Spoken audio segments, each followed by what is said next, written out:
আমাদের প্রতিদিনকার জীবনের নানা বৈচিত্র্য আর প্রয়োজনীয় সব খবর দিয়ে সাজানো ওয়াকার ফুটওয়্যার প্রেজেন্স লাইফস্টাইল 24-এ আপনাদের সবাইকে আমন্ত্রণ জানাচ্ছি। আয়োজনের পুরোটা সময় জুড়ে সাথে থাকবো আমি শরীফুল হক। নিত্যদিনের যাতায়াতে বেশিরভাগ মানুষেরই ভরসা মোটর বাইক, হোক তার নিজের কিংবা রেন্টের। তাই তো নিত্যদিনের সঙ্গী হয় হেলমেট। ধুলো ময়লা ঘাম জমে ব্যবহারের অযোগ্য হয়ে পড়া সেই হেলমেটটি এবার পরিষ্কার হবে মেশিনে, কিন্তু কিভাবে? আয়োজনের শুরুতেই সেটাই জানাবো।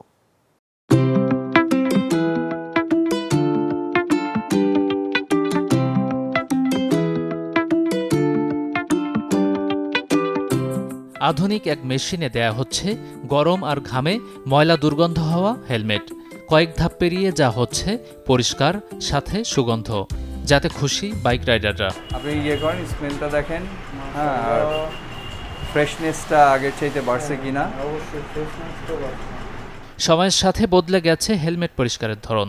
আগে যেখানে ছিল ধুয়ে পরিষ্কারের চল, সেখানে এখন সম্পূর্ণ কাজটাই হচ্ছে মেশিনে, তাও আবার মিনিট 5-এর মধ্যেই। সাথে থাকছে না কোনো জীবাণু ঝুঁকিও। যারা ব্যবহার করেন দামি সব হেলমেট, সুরক্ষা নিয়ে চেষ্টার কমতি থাকে না তাদের। তাই তো রাজধানীর 60 ফিটের এই দোকানে ভিড় রাইডারদের। আমাদের হেলমেটও একটু ওয়াশ রাখা জরুরি। আমাদের নিজের হেলমেটও, কারণ কার ফেসে কী প্রবলেম থাকে সেটা বলা যায় না, তখন আরেকজনের ফেসের প্রবলেম হতে পারে হেলমেটের জন্য। তাই আমি সবসময় করি যে 15-20 দিন পর হেলমেটটা ওয়াশ করা জরুরি, নাহলে সমস্যা, প্রবলেমে পড়তে হবে। এটা হইলে আমার স্ক্যাল্প ক্লিন থাকবে, আমার মুড সবসময় ফ্রেশ থাকবে, প্লাস একটা যে স্মেলের বিষয় আছে, স্মেলটা আসবে না। আমরা চাইলে বাইকগুলো পরিষ্কার রাখতে পারি, কিন্তু হেলমেটের জন্য ওইরকম স্পেসিফিক কোনো ওয়াশের সিস্টেম নাই। এখানে এই যে ওয়াশেরটা ভালো একটা শপ হয়েছে, আমার মনে হয় এটা ভালো কার্যকরী। দেশে প্রথমবারের মতো এটি পরিচয় করিয়েছেন আব্দুল্লাহ আল মিরাজ নামের এই উদ্যোক্তা। হেলমেট কেয়ার নামের এই উদ্যোগ সাড়া ফেলেছে বেশ। যারা হেলমেট ইউজার তারা সময় করে উঠতে পারে না, বা অনেকটা আলসেমির কারণেই হেলমেটটা আর ওয়াশ করা হয় না। কিন্তু প্রতিদিন যে পরিমাণ আপনার ঘাম, এই ঘাম থেকে আপনার দুর্গন্ধ হয়, ব্যাকটেরিয়া হয়, স্কিন প্রবলেম হয়, অনেক চুল পড়তে থাকে।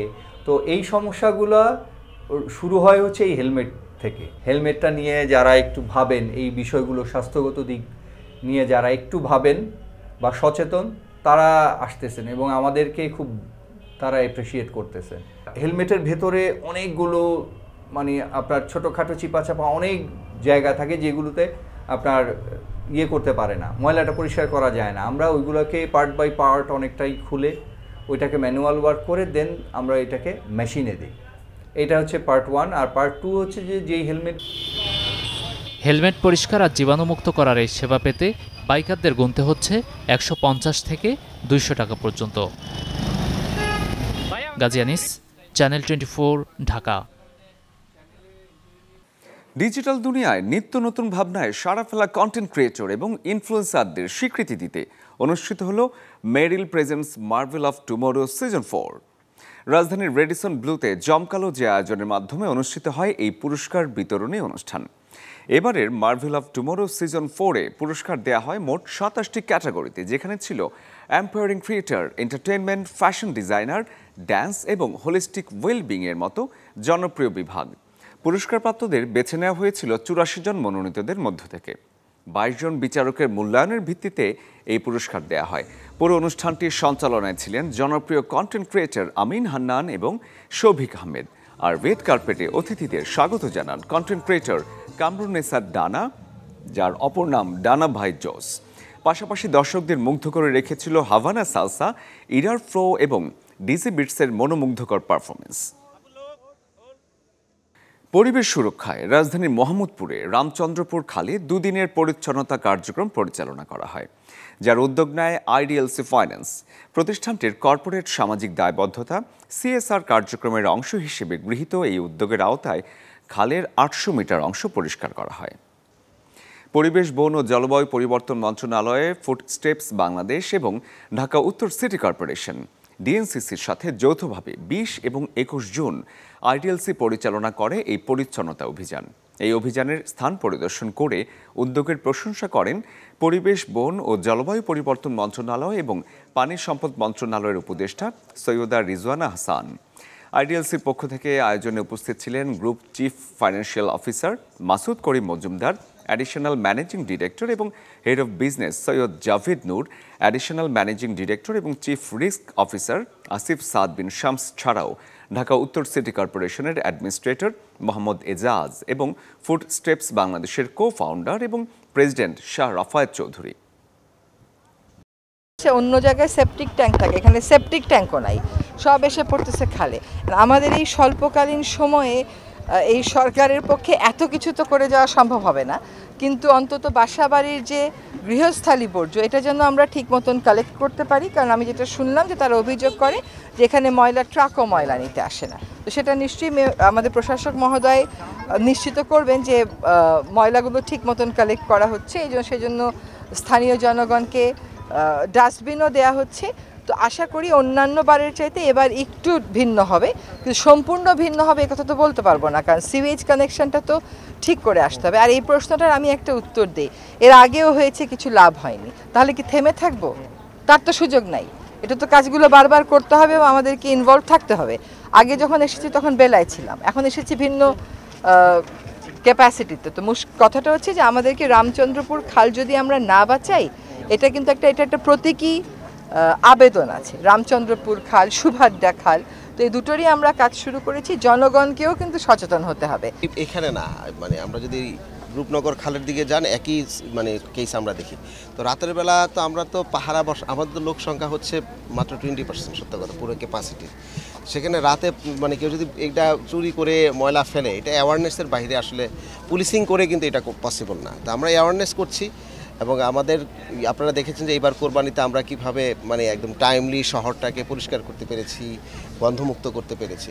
এটা একটা বড় কারণ হচ্ছে যে টিমগুলোকে অ্যাক্টিভ করা আর হচ্ছে অ্যাওয়ারনেসটা কন্টিনিউ করা। তো সুতরাং আগে তো কমিউনিটির কাছে কেউ আসেও নাই, হ্যাঁ। তো সুতরাং আমরা আসছি, আমরা চেষ্টা করছি এগুলো কাজগুলো যেন ধারাবাহিকভাবে করার জন্য।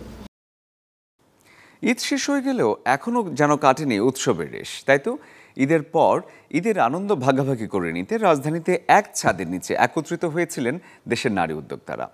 পদ্মা উদ্যোক্তা ফাউন্ডেশনের আয়োজনে যে ঈদ পুনর্মিলনে আয়োজিত হয় রাজধানীর মগ বাজারের একটি রেস্তোরাঁয়, এদিন অর্ধশতাধিক সফল নারী উদ্যোক্তা এক হয়ে কাটান আনন্দ ঘন সব মুহূর্ত।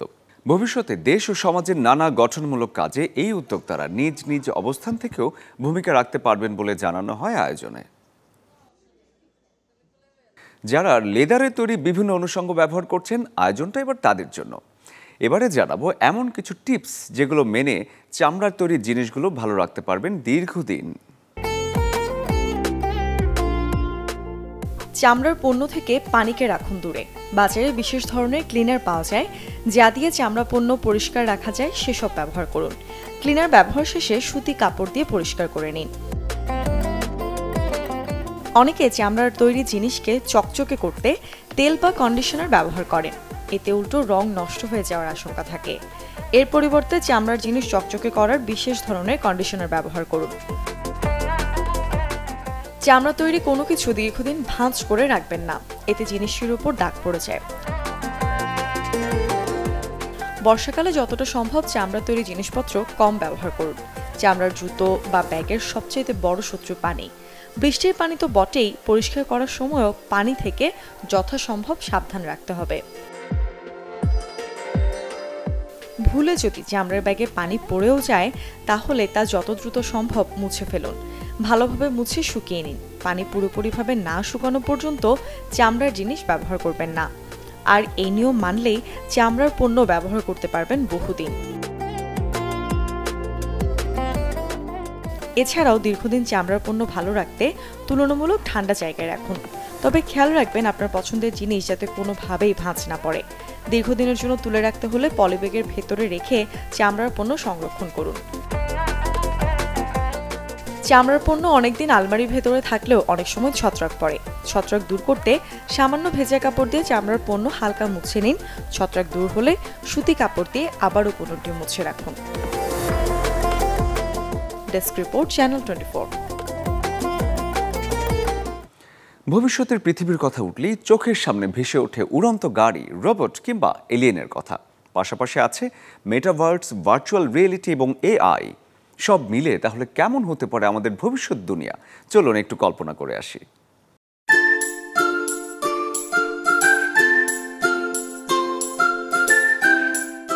ইন্টারনেট আমাদের ভাবনার চেয়েও বেশি বদলে দিয়েছে মানুষের জীবন। ভার্চুয়াল ওয়ার্ল্ড নতুন আরেক দুনিয়া, যেখানে বাস্তবতা আর কল্পনার সীমারেখা মিলেমিশে একাকার।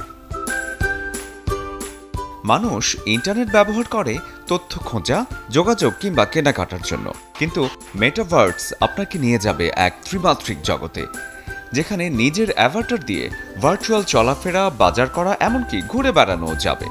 টেক জায়ান্ট মেটা, গুগল, মাইক্রোসফটের নজর এখন সেদিকেই। ভবিষ্যতে শিক্ষার্থীরা ভার্চুয়াল ক্লাসরুমে বসে বিশ্বের সেরা শিক্ষকদের ক্লাস পাবে, যেখানে ইতিহাসের ক্লাসে সবাই ঘুরবে ভার্চুয়াল পিরামিডের মধ্যে, বিজ্ঞানের ক্লাসে হবে হিউম্যান বডিতে ভার্চুয়াল ট্যুর। চিকিৎসা ক্ষেত্রে কতটা পরিবর্তন হয়েছে তা বিশ্বের সেরা হাসপাতালগুলোর দিকে তাকালেই বোঝা যায়।